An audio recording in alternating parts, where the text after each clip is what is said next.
मीरा पुकारे तुम्हें गिरधर गोपाला, बन गया अमृत में विष का भरा प्याला। बड़ा अद्भुत गीत है। हमारे ब्रज के रसिकाचार्य गाते हैं कि श्री बाईसा की क्या कृपा है, क्या अद्भुतता है। जिसने विष का पान कर लिया हो, आप सोचो, अपने आप से पूछो, क्या वो जीवित रह सकता है? आज के समय भी कुछ ऐसा चला जाए जो शरीर में नहीं जाना चाहिए तो व्यक्ति की स्थिति, तबीयत, हालत बहुत ज़्यादा खराब हो जाती है। और श्री बाईसा, जब से श्री भोजराज जी का जाना हुआ है, रतन सिंह जी का जाना हुआ, विक्रमादित्य तो बड़ा क्रूर रूप लेकर आ गए हैं। कई बार ऐसा होता है, हमारे से विरोध करने वाले लोग, हमारा जो अच्छा नहीं, अहित चाहते हैं, वो हमारे सामने तो बहुत सज्जन बन के रहते हैं क्योंकि उनके पास शक्ति नहीं है। पर जब उनके पास शक्ति आ जाती है तो उनसे दुष्ट, उनसे पापी, दुराचारी कोई दूसरा नहीं मिलता है। श्री बाईसा के संग भी हुआ, पर हम तो दुराचारी कह रहे हैं, पर हमारी बाईसा जीजा कितनी करुणामयी हैं। उसको भी बाईसा जब अपने चरित्र में वर्णन करती हैं तो दया की भावना, कौन सा अपराध, कौन सा भाव, यही करती हैं। पर ये दुष्ट नहीं सुधरता है, कलयुग का अवतार है। श्री ग्रंथकार लिखते हैं कि ये कलयुग का अवतार है जो आकर चित्तौड़ के सिंहासन पे बैठ गया है। कलयुग का गुण क्या है? द्यूतम पानम स्त्रियः सूनः यत्रः धर्मश्चतुर्विधः। ये जहाँ अधर्म 4 रूपों में विराजता है, द्यूतम, ये द्यूत का लोलुप, द्यूत खेलने में खूब मस्त रहता, और सूनः, हिंसा करता, स्त्रियः, व्यभिचार करता, वैश्याओं को ले लेके आ जाता, और तो पूरे ही चित्तौड़ में इसकी थू हो रही थी। और विशेष रूप से जलन किससे? जलन है बाईसा से। कारण क्या है कि वो तो भजन करती हैं, कीर्तन करती हैं, लोग इसका विरोध करते हैं। इसी बात की उसके अंदर जलन थी, हृदय में जलन थी। और जब बाईसा ने इसके कुकृत्य देखे तो बड़ा उनको खेद हुआ कि गांव के गांव जला दे रहा है ये। लोगों के बच्चे, लोगों की जो धर्मपत्नी हैं, स्त्रियां हैं, उनको घसीट के मंगवा रहा है। जो कर नहीं देता उसके घर की जो स्त्री है उनको उठवा लेता है। ये तो पापी, एकदम दुराचारी, दुष्ट बन चुका है। पर बाईसा फिर भी हृदय में प्रेम का भाव रखते हुए इसके पास पहुंची, परंतु इसने उनको ही उल्टा भला बुरा कहना शुरू कर दिया कि मेरे काम में आप हस्तक्षेप मत डालिए, ये सब तो बहाने बनाते हैं। उस समय अकाल पड़ा था, इसीलिए लोग कर नहीं दे पा रहे थे।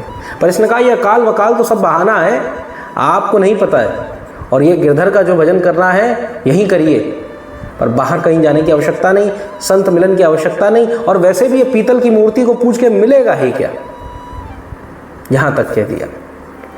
पर बाईसा सब इसके बाण रूपी जो शब्द हैं उनको सहन कर लेती, क्योंकि भक्त की बड़ा सुंदर स्वभाव है, भक्त नहीं सुनाता। भक्त जो है अपनी वेदना, अपना दुख किसी को नहीं दिखाता। किसको दिखाए, कौन दूसरा है? तुलसीदास जी कहते हैं, सिया राम में सब जग जानी, करऊँ प्रणाम जोरी जुग मानी। जब सब सिया राम में ही है तो किसको दुख दिखाएं, और किससे दुखी हूँ? सब में तो मेरे प्रभु हैं, सब में मेरे हरि हैं, ये भाव रखता है। परंतु दुखिया को न सताइए, दुखिया देगा रोए, और जब दुखिया के मुखिया सुने तो तेरी गति का होए। दुखिया को मत सताइए।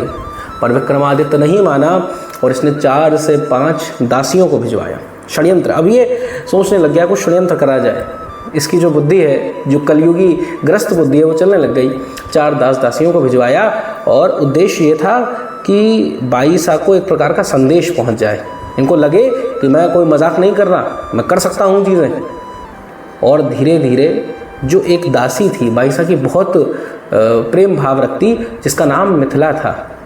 मिथिला की हमने पूर्व में चर्चा भी करी, कैसी खूब आध्यात्मिक जिज्ञासा उसके अंदर में थी, और कहीं ना कहीं उसका हृदय तो श्री कृष्ण के प्रति रम ही गया था। श्री कृष्ण के गुणगान गाती थी, और इधर विक्रमादित्य ने भी उसी को निपटाने का एक प्रकार से प्लान बनाया। उसने विचार बनाया कि इन्हीं को आहत करता हूँ, और मिथिला को धीरे धीरे कम मात्रा में इन दासियों से विष भिजवाने लग गया। जब ये दासियाँ लेके आया तो बाईसा ने तो मना करा कि लालजी साहब, इनकी क्या आवश्यकता है, पर उदय कुंवरी जो थी उन्होंने खूब जोर दिया, तो बाईसा ने भी स्वीकृति दे दी पर मिथिला को ये जहर देने लग गए। धीरे धीरे एक दिन आई श्री मीराबाई के पास में और कह रही है कि मेरा शरीर जो है एकदम देह एकदम जल रही है, मैं पानी डालती हूँ, गीले वस्त्र पहनकर रहती हूँ, गला सूखा रहता है, बार बार पानी पीने की इच्छा होती है, ऐसा लग रहा है शरीर में किसी ने आग लगा दी है। जब वैद्य चिकित्सक आए, परीक्षा करी गई, जब नस नाड़ी देखी तो पता चला इसको तो विष दिया गया है, ये तो अब जीवित नहीं बच पाएगी।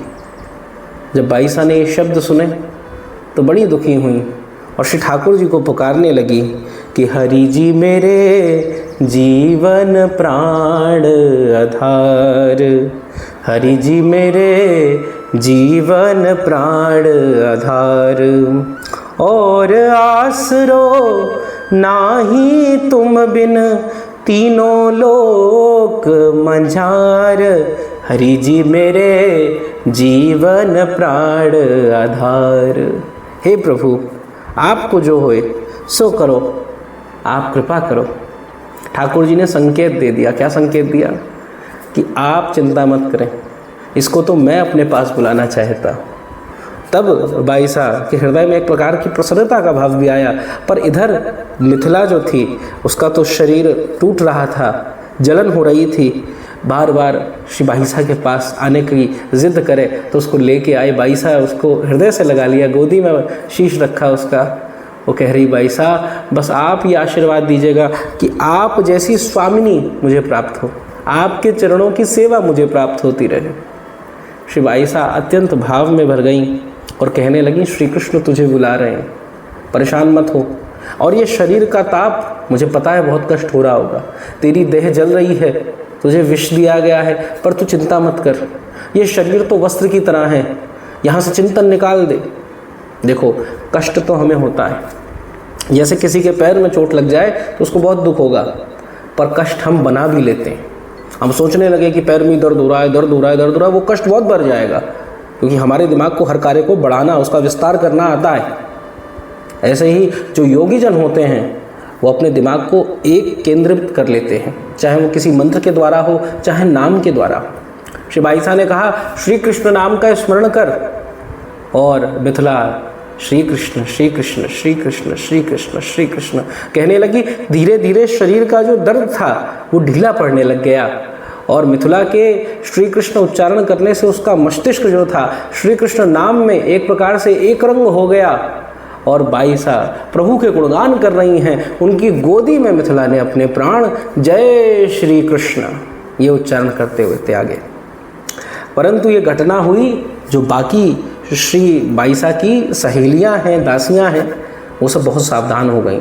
चंपा, चमेली, गोमती, मंगला, ये सब बड़ी ध्यान रखने लग गई, क्योंकि ये जो राणा ने दासियां भेजी हैं, श्री जी विक्रमादित्य, श्री जी किशोरी जी नहीं, वहाँ जो राजा है विक्रमादित्य, उसने जो दासियाँ भेजी हैं उनको मारने के लिए भेजी हैं। ये उसका संकेत समझ गई। पर बाईसा को, अरे भैया, ना काहू से दोस्ती ना काहू से वैर, भक्त की तो स्थिति ये है, परंतु अब शरीर की देखरेख तो करनी है, तो सबने घेरा बना लिया।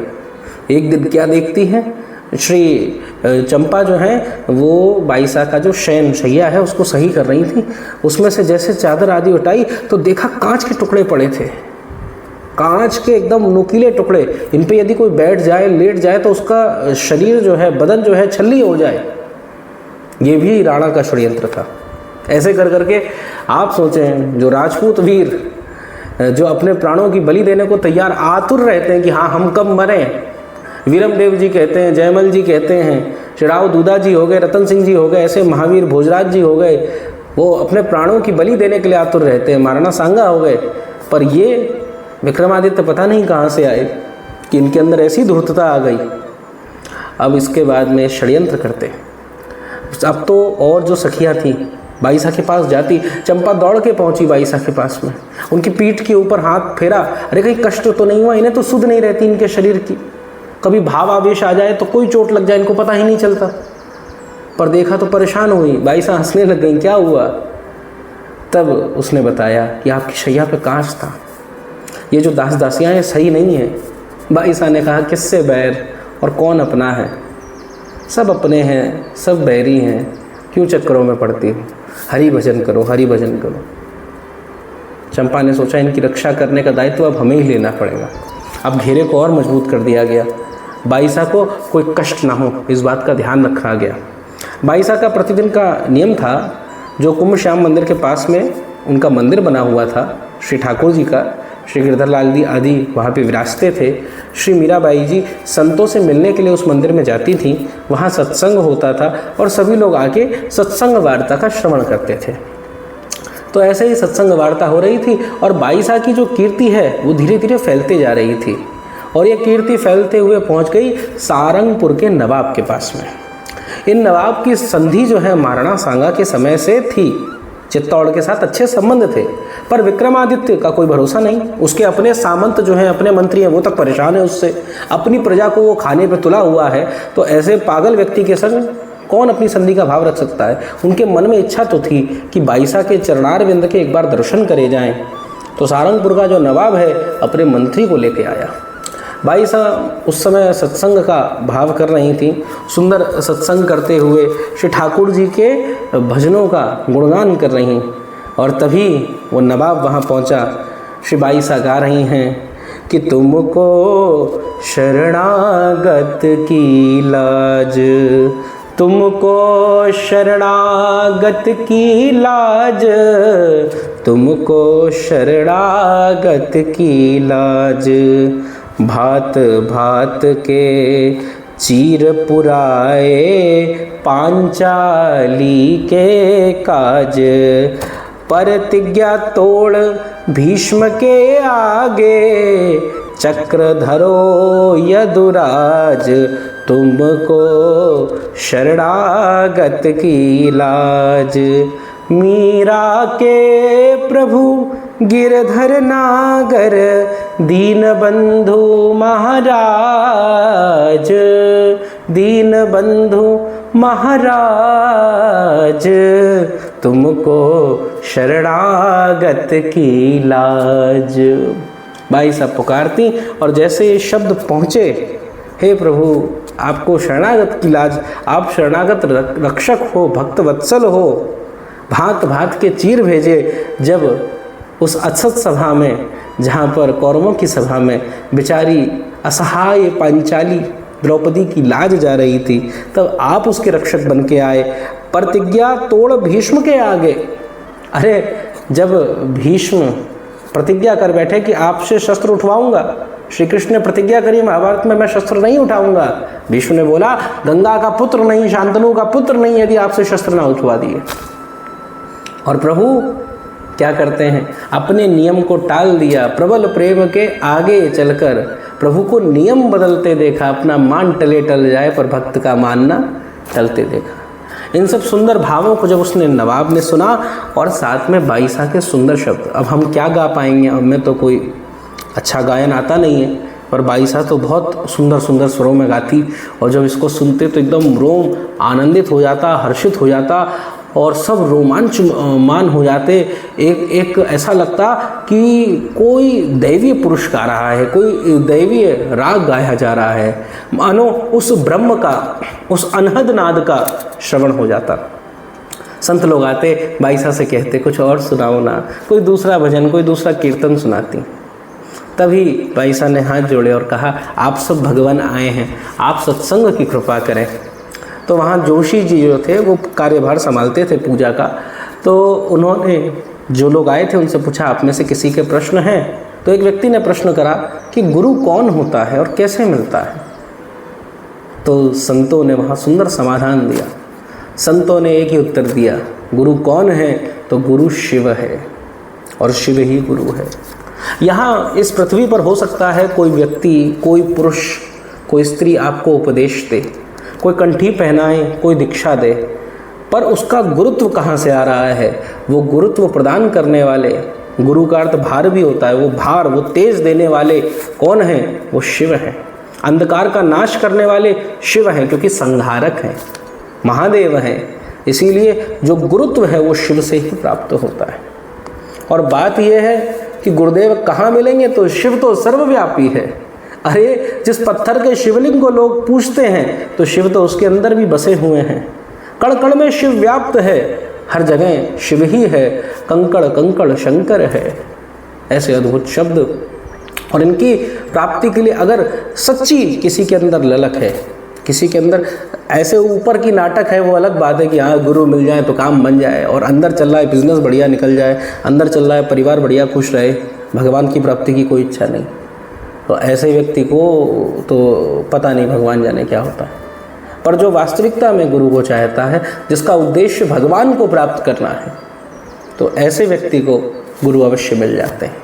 बस थोड़ी सी प्रतीक्षा करनी पड़ती है, थोड़ा सा समय देना पड़ता है, पर जब गुरु की प्राप्ति होती है तो बहुत तीव्रता से, बहुत शीघ्र। और सत्य बात तो यही है कि गुरु बिना भवनिधि तरही न कोई, जो विरंची शंकर सम होई। और जब तक गुरु की प्राप्ति नहीं होती तब तक भगवत प्राप्ति होना अत्यंत कठिन है। हम ये नहीं कह रहे भगवान नहीं मिल सकते, बहुत ऐसे चरित्र हैं जहाँ कोई गुरु नहीं है पर उनको भगवान की सहज प्राप्ति हुई। श्री धन्नाचार्य जी का चरित्र देखो, दीक्षा तो बाद में हुई, प्रभु पहले क्रीड़ा कर रहे। सूरदास जी के चरित्र में भी देखो, श्री वल्लभ महाप्रभु जी ने तो दीक्षा दी है, पर सूरदास सूर स्वामी पहले से बने बैठे थे। परंतु श्री कृष्ण का अंग स्पर्श, श्री कृष्ण की लीला स्फूर्ति कब हो पाई? जब गुरुदेव की प्राप्ति हुई। पूर्ण प्राप्ति नहीं हो सकती, तो पूर्ण प्राप्ति के लिए गुरुदेव का वर्ण करना अत्यंत आवश्यक है। और जो गुरुद्रोही होता है, गुरुदेव के प्रति दुर्भाव रखे, और कौन गुरुदेव हैं? एक तो शिव गुरुदेव हैं और सारे संत भी हमारे गुरुदेव हैं। किसी भी संत के प्रति, वैष्णव के प्रति दुर्भाव रखे, ठाकुर जी उससे रुष्ट हो जाते हैं, ठाकुर जी उससे प्रसन्न नहीं रहते। ऐसे अद्भुत सत्संग का जब उसने श्रवण करा तो सारंगपुर का नवाब तो बड़ा प्रसन्न हो गया। भाई साहब अपने सुंदर सुंदर राग रागिनियों को गा रही, तानों को कर रही, सब कुछ समाप्त हुआ। ठाकुर जी की भव्य आरती हुई, उसमें भी वो विराजमान रहा। परंतु जब श्री बाई साहब को प्रणाम करने के लिए आया तो वैसे तो वहाँ की भाषा में जो मेड़तिया भाषा है उसी का प्रयोग कर रहा था, परंतु जब उनके पास आया तो अपनी भाषा, अपना व्यवहार छिपा ना पाया। जब सच्चे संत के पास जाओगे ना तो असलियत अपने आप सामने आ जाए, कितने चतुर बन जाओ। जैसे एक व्यक्ति हैं, हमारे सामने की बात थी, एक बाबा थे, उनके सामने आए, अच्छे सिद्ध बाबा थे, उनके सामने आया, कहने लगा कि भगवान के दर्शन तो मुझे होते ही रहते हैं, हर समय भगवान का दर्शन होता है, कोई भी काम होता है तो मुझे पहले ही पता चल जाता है। तो फिर भैया बाबा ने सीधी पूछी, तू हमको काय को बता रहे हो भैया, तो हो जाए तो बढ़िया है, अपना काम कर। नहीं बाबा ये क्यों हो रहा है, कैसे हो रहा है? पहले 2-3 बार तो सुनी, तीसरी बार में हड़का दिया। क्या कह दियो? अरे भैया तुमको अगर भगवान के दर्शन हो रहे होते, तेरे अंदर कोई प्रश्न ना बचते, तेरे अंदर प्रश्न है या कोई अर्थ है, कोई भगवान के दर्शन ना हो रहे, काय को मूर्ख बना रहे हो, पाखंड फैला रहे हो। तो जो सच्चे संत होते हैं वो हृदय की अवस्था, मन की गति भी जान लेते हैं। हाँ, बहुत सारी सिद्धियाँ भी हैं कि हाँ मन कैसे पता कर सकते हैं, उसके लिए बहुत सारे मंत्र भी हैं। मेंटलिज्म भी आता है कि उसमें टेक्निक के द्वारा पता कर लेते हैं। पर जो भक्त है उसको ये स्वतः, उसको कुछ करना नहीं पड़ता, सीखना नहीं पड़ता। श्री कृष्ण की जब प्राप्ति होती है तो वो सब पता चल जाता है। जब आप इस मार्ग में आएंगे तो आप व्यक्ति का मुख देख के बता पाएंगे कि हाँ कि क्या स्थिति है, थोड़ा बहुत आप समझ जाएंगे। पर उसके लिए नाम जप अनिवार्य है। जब श्री मीराबाई के सामने पहुंचा तो हृदय में तो वेश बना के बैठा है हिंदुओं का, पर अंदर से है तो मुसलमान, नवाब है। तो उसके मुंह से निकल पड़ा अपने जो शब्द हैं कि आपके अंदर तो खुदाई का नूर, जो खुदा का नूर है वो मुझको दिख रहा है। ऐसी इबादत, ऐसी मोहब्बत, जो ऊपर वाला है उसके प्रति आपके ऐसा भाव, ये तो मैंने देखा ही नहीं। चरणों में झुक पड़ा, उनके चरणों की रज अपने शीश पे लगाई और हीरे का कंठा लेके आया था, हीरों का एक पूरा माला सी लेकर आया था। बाई साहब के चरणों में निवेदित कर दी। बाई साहब ने कहा इसकी कोई आवश्यकता नहीं है, ले जाइए।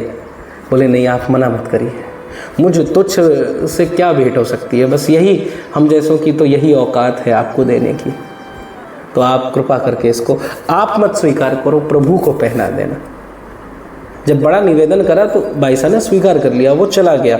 अब जब तक ये सब हुआ तब तक तो सब लोग थोड़ा सा हैरान थे, आवाक थे, पर धीरे धीरे लोगों को लगने लगा ये तो कोई म्लेच्छ लगा, ये तो लगा कि इसके मुंह से ये अल्लाह की इबादत, ये सब बातें, इसने तो हमारे मंदिर को अपवित्र कर दिया। ऐसे खुशबुसाहट होने लग गई और तीसरी तरफ से आवाज़ आई, अरे इसको पकड़ो, मारो मारो। जैसे ये बात आई बाईसा ने सबको शांत कराया, क्यों मारो भाई, अरे ये म्लेच्छ था, यहाँ पे आ गया, हम सबको अपवित्र कर दिया। बाईसा ने कहा आप कोई न्यायाधीश नहीं है, और वैसे भी मंदिर में क्या जात पात का भेद, प्रभु तो सबके हैं, सबके अपने हैं। और अगर आपको संशय है, न्याय करना है, या लगता है कोई शत्रु था, तो इसके लिए आप श्री जी को जाके खबर करें। श्री जी माने राणा विक्रमादित्य को, उसको जाकर सूचना दें, वही जो उचित है वो करेंगे। ऐसा जब आदेश हुआ तो सब लोग शांत हो गए। अब विक्रमादित्य को जब ये सारी बात पता चली, बताने वाली भी बाईसा के द्वारा ही पता चला है, उनके ही जो सैनिक हैं, उनका जो परिकर है, उसने ही बताया ये सब बात। अब उसको सुन के राणा विक्रमादित्य तिलमिलाने लग गए। उदय कुंवर बाईसा के पास में पहुंचे, कहने लगे बाईसा देखो क्या हुआ है, आपको पता है आज? उदय कुंवर बाईसा बोले नहीं, हमें तो नहीं पता, क्या हुआ?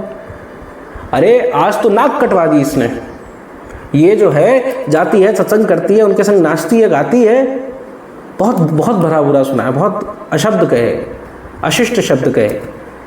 और उसके बाद में कहने लगा आज तो हद ही हो गई, वहाँ सारंगपुर का नवाब आया और हीरो का हार दे के चला गया। उदय कुंवर बाईसा जो वैसे मीरा जी के खिलाफ रहती थी, पर यहाँ थोड़ा सा बोल पड़ी कि इसमें तो कहीं ना कहीं हमारे प्रबंध की ही चूक है ना, कोई व्यक्ति भेष बदल कर आया, अब इसमें वो बाईसा क्या कर सकती है? सही बात भी है। अब आप सोचो बाईसा जो है वो क्या कर लेगी भाई, आपका ही कोई मंदिर है, कोई आ गया, अब उसमें कोई कुछ नहीं कर सकता। अब ये तो राष्ट्र जो लोग हैं, जो नेता आदि है, जो वहाँ का राजा है, उसकी जिम्मेदारी है। पर विक्रमादित्य तो अपनी झल्लाहट में अंधा हो गया।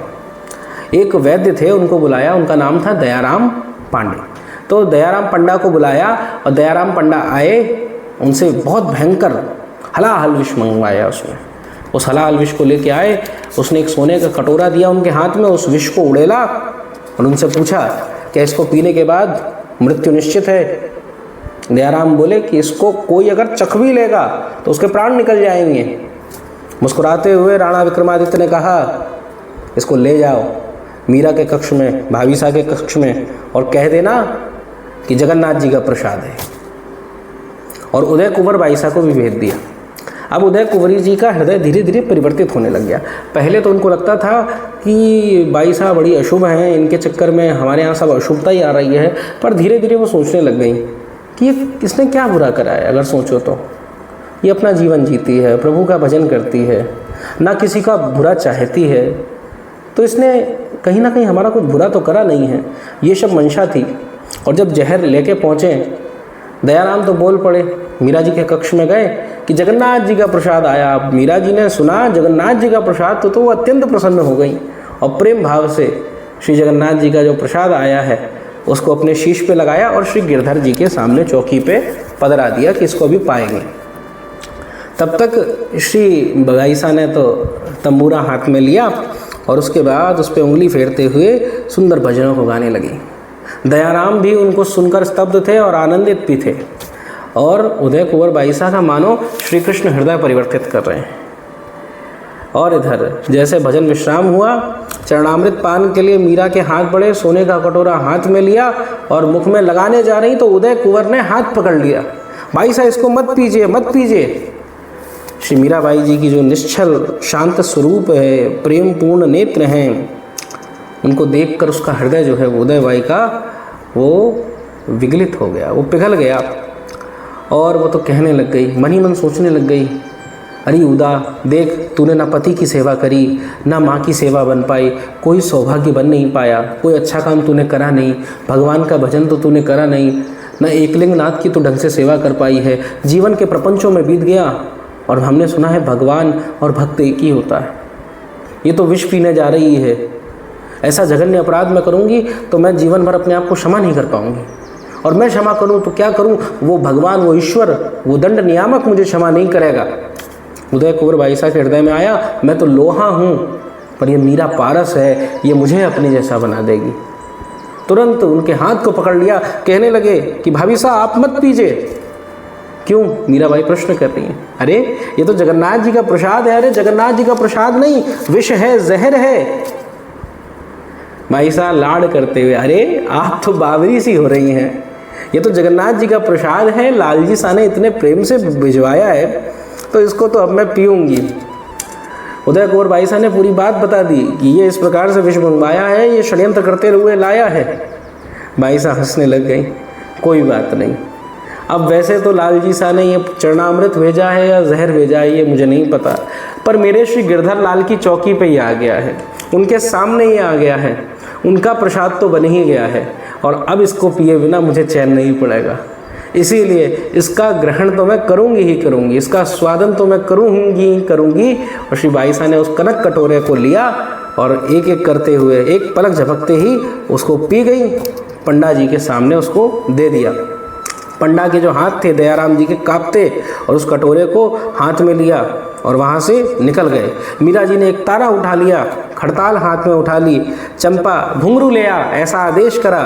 और श्री मीराबाई जी कह रही हैं कि पग घुंघरू बांध मीरा नाची रे, पग घुंघरू बांध मीरा नाची रे, मैं तो मेरे सांवरिया की आप ही हो गई दासी रे, पग घुंघरू बांध मीरा नाची रे। लोग कहें मीरा भई बावरी, न्यात कहे कुल नासी रे, पग घुंघरू बांध मीरा नाची रे। और बिसरो प्याला राणा भेजो, बिसरो प्यालो राणा भेजो, पीवत मीरा हासी रे, पग घुंघरू बांध मीरा नाची रे।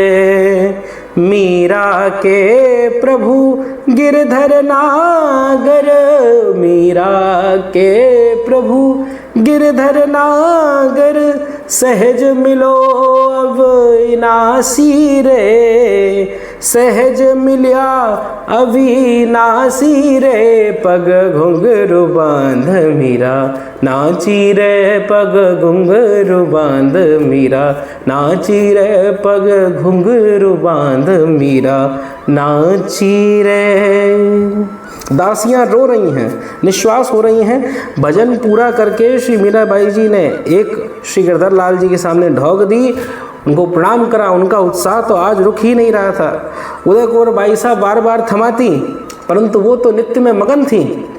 और इधर विक्रमादित्य के सामने वैद्य पहुँचे कटोरे को लेके, उसमें थोड़े अभी 1-2 अंश था, मतलब यूँ कहें 1 चम्मच आधा चम्मच कुछ होगा, वो पड़ा हुआ था जहर का, विष का।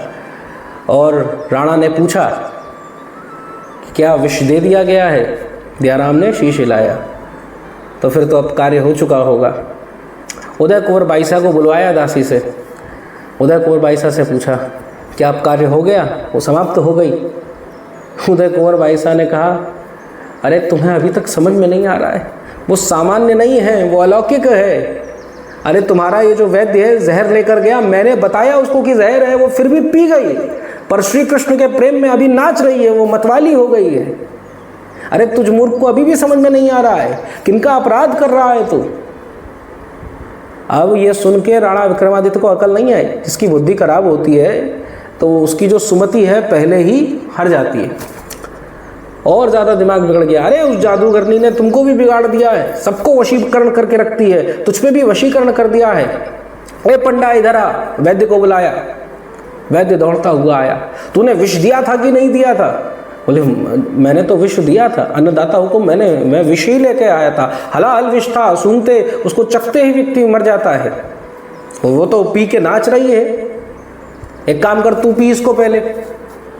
बोले अन्नदाता हुकुम, मैं कैसे पी सकता हूँ, मेरे छोरा हैं, छोरी हैं, वृद्ध माता पिता हैं, सब कैसे रहेंगे? अभी इसको पीता है, नहीं तो तलवार से तेरा शीश उतार दूंगा। जब विक्रमादित्य ने ऐसे शब्द गए तो दयाराम जी ने मन में विचार करो कि ये श्री मीराबाई जी का उच्चिष्ट है, उनका अमृत ही है, इसको पी के प्राण देना ज़्यादा अच्छा है इस राणा दुष्ट के हाथों से मरने से। तो उन्होंने वो एक जो छोटा सा अंश था, एक बूंद थी जहर की, अपने मुख में डाली और धीरे धीरे सारा अंग जलने लग गया और एकदम ऐसा लगने लग गया कि मानो सब गला सूख रहा है, इधर उधर छटपटाने लग गया शरीर। देखते देखते बेहोश हो गया, अचेत हो गया। अब तो राणा विक्रमादित्य और क्रोधित हो गया, उसको लगा कि ये तो विष है, परंतु उस पर असर क्यों ना हुआ। उसको छटपटाता थे, कोई दया वया नहीं आई, सैनिकों से फेंकवा दिया उसको, इसको घर ले जाओ, इसके फेंको।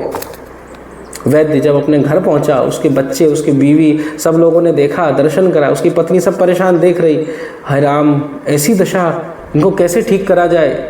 और तड़पते तड़पते उसके प्राण निकल गए वहीं पे।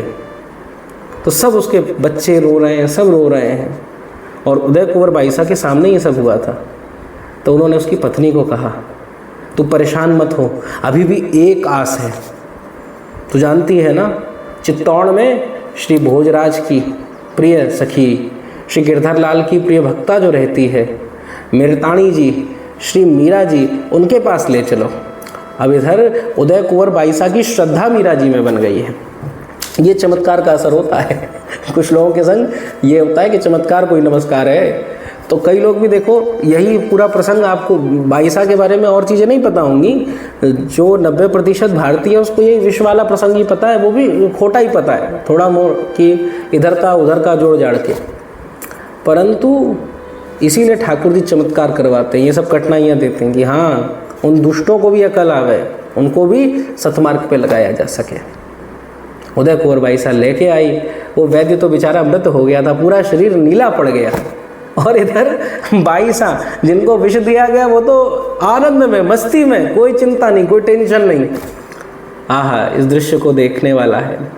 ये है प्रभु के प्रेम का प्रताप। भगवान का जो अनिष्ट, भगवान के भक्त का जो अनिष्ट करना चाहता है उसका पहले अनिष्ट हो जाता है।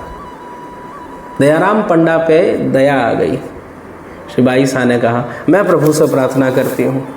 श्री बाईसा ने अपना तानपुरा उठाया और खड़ताल उठाकर श्री गिरधर लाल के चरणों में गाने लगी कि हरि तुम हरो जन की पीर, हरि तुम हरो जन की पीर, द्रौपदी की लाज राखी तुरत बढ़ायो चीर, भक्त कारण रूप नर हरि धर्यो आप शरीर, हिरणाकश्यप मार लीनो धर्यो नाहि नदीर, बूढ़ तो गज राज राख्यो कियो बहार नीर, हरि तुम हरो जन की पीर, दासी मीरा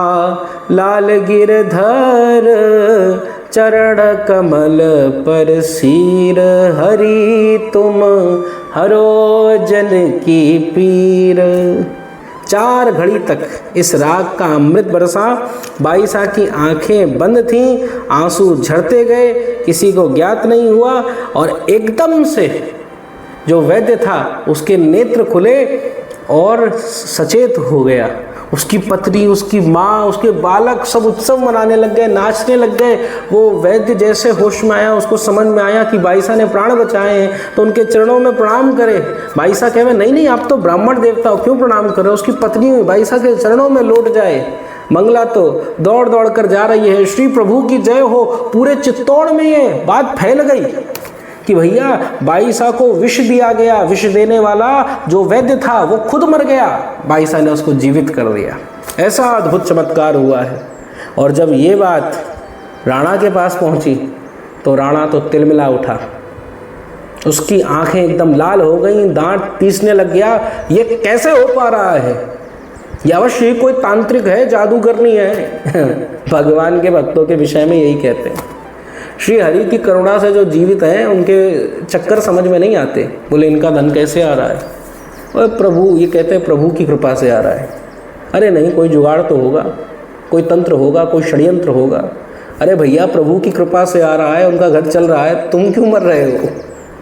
और ये स्थिति होती है। संसारी पुरुष जो है वो अपने तर्क लगाता है, पर भक्त के सामने तर्को अप्रतिष्ठा, शास्त्र का वाक्य, कोई तर्क काम नहीं आता है। और यही बाईसा के सामने हुआ। राणा तो अपना मुंह ताकते ही रह गए और उनके सामने श्री बाईसा की कीर्ति और विस्तृत होने लग गई। जितना राणा चाह रहा है विक्रमादित्य कि इनको मैं अंत कर दूं, इनको समाप्त कर दूं, उतना इसकी थूथू होती जा रही है और श्री बाईसा की कीर्ति का विस्तार होता जा रहा है। तो हम तो राणा विक्रमादित्य को भी भैया प्रणाम करेंगे, कहीं ना कहीं ये निमित्त बना है कि हमारी बाईसा जो है उनकी कीर्ति, उनको आज लोग गाते हैं, भले ही नास्तिक क्यों ना हो, पर हाँ वुमेन एम्पावरमेंट के नाम पे बाईसा का नाम तो लेते हैं, कुछ तो उनका कल्याण हो रहा होगा। तो ऐसे इनको भी भैया प्रणाम है कि बाईसा की कम से कम इन पे दृष्टि तो पड़ी, कृपा तो पड़ी। ठाकुर जी से प्रार्थना करो कि कभी करुणा करके ऐसे संत, ऐसे भक्तों का संग हमें मिल पाए। बाईसा ने अब तक कितनों का कल्याण कर दिया। राव दूधा जी हो गए, श्री भोजराज जी हो गए और श्री मिथिला जी हो गई, और कितने अन्य संत हैं जिनके हम नाम भी नहीं सुने। कितनों के जीवन बाईसा बदल रही हैं। एक संत आता है, अपना जीवन नहीं बदलता है, पूरी सृष्टि को एक प्रकार से बदल के चला जाता है। नास्तिकता में जा रहे समाज को आस्तिकता की ओर ले आता है। यही संत का प्रभाव है, यही संत का तेज है। ऐसी बाईसा को हम प्रणाम कर आगे पुनश्च इस चरित्र में हम मिलते हैं।